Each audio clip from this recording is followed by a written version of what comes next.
How to form a 501c3 nonprofit corporation. A nonprofit corporation is purpose-driven, a company whose goal is not to make profit for themselves. Typically, they are an organization that wants to make money in order to help further a social cause or provide a public benefit. Let's get you started on the right path to forming a nonprofit corporation in New York.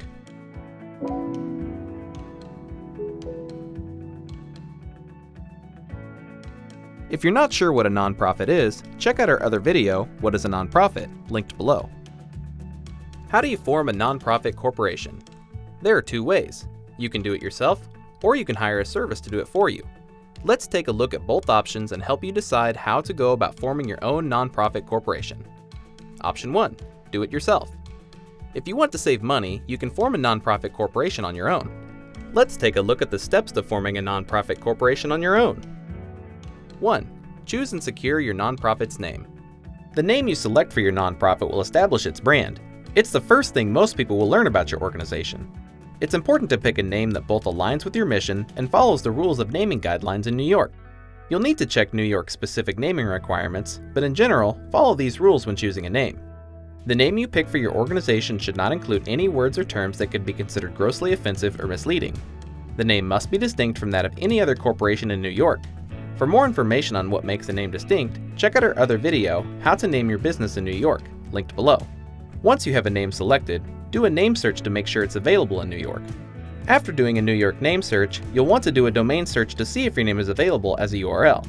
Even if you don't plan on making a website today, you may want to secure the URL so someone else doesn't take it. 2. Appoint a registered agent. The registered agent can be an individual in the company, including yourself, or you can hire a professional service authorized to do business in New York. They will send and receive legal papers on your behalf.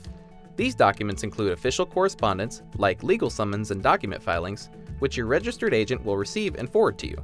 Your registered agent will also help remind you to file the necessary reports.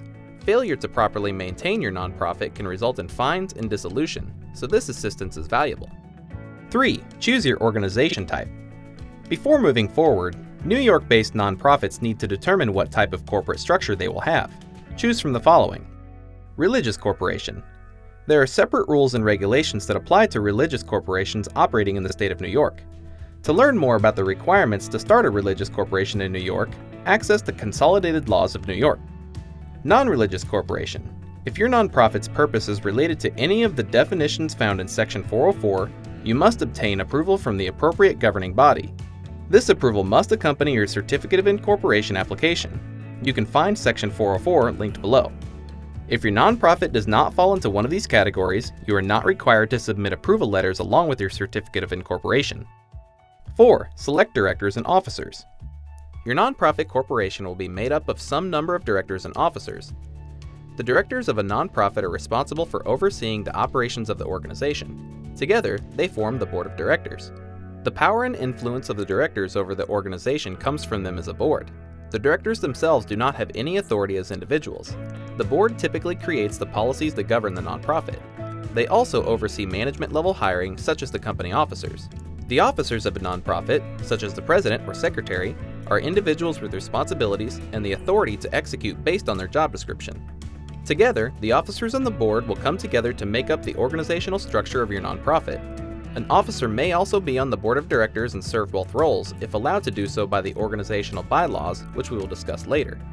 If your organization plans to apply for 501c3 status for federal tax exemptions, it must elect at least 3 directors not related to each other, a president, at least 1 vice president, a secretary, and a treasurer.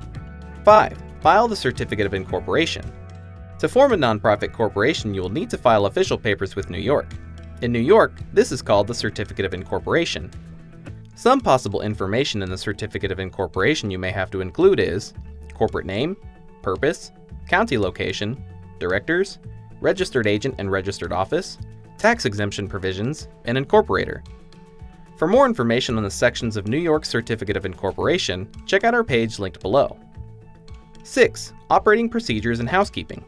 Once your nonprofit corporation has been formed, you'll want to start getting the structure of it together and determine how your nonprofit will be run, starting with the bylaws and conflict of interest policy. Your bylaws are the rules that determine how your organization will be governed and run. You can think about it as a constitution for your nonprofit. It makes the rules and priorities clear for everyone involved.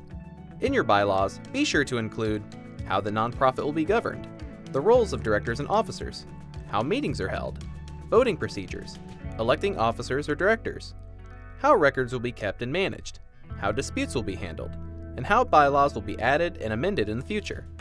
When you're ready to get started, check out some bylaws templates linked in the description below.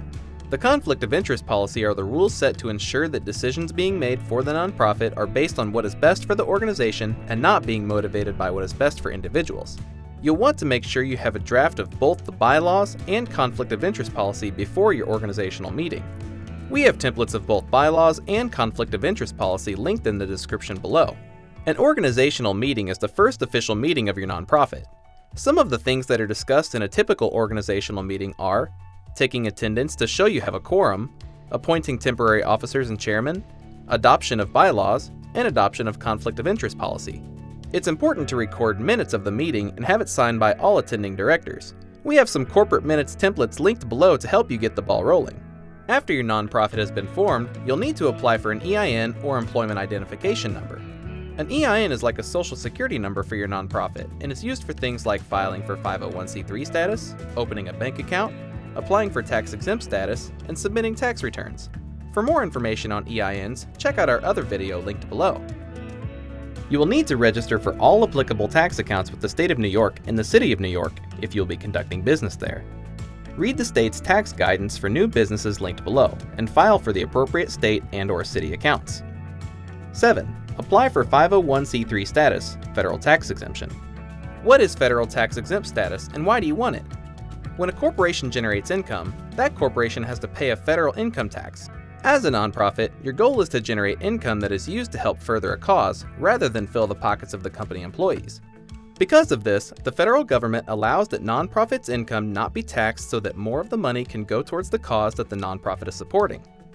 Before your nonprofit can apply for 501c3 status, it must file the certificate of incorporation with the required provisions, adopt the bylaws and conflict of interest policy, and have an EIN number.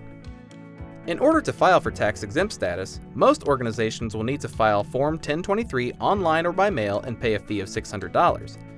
If your organization's annual gross receipts are below $50,000, then you may be able to file Form 1023-EZ with a fee of $275. You can check your eligibility with the link in the description below.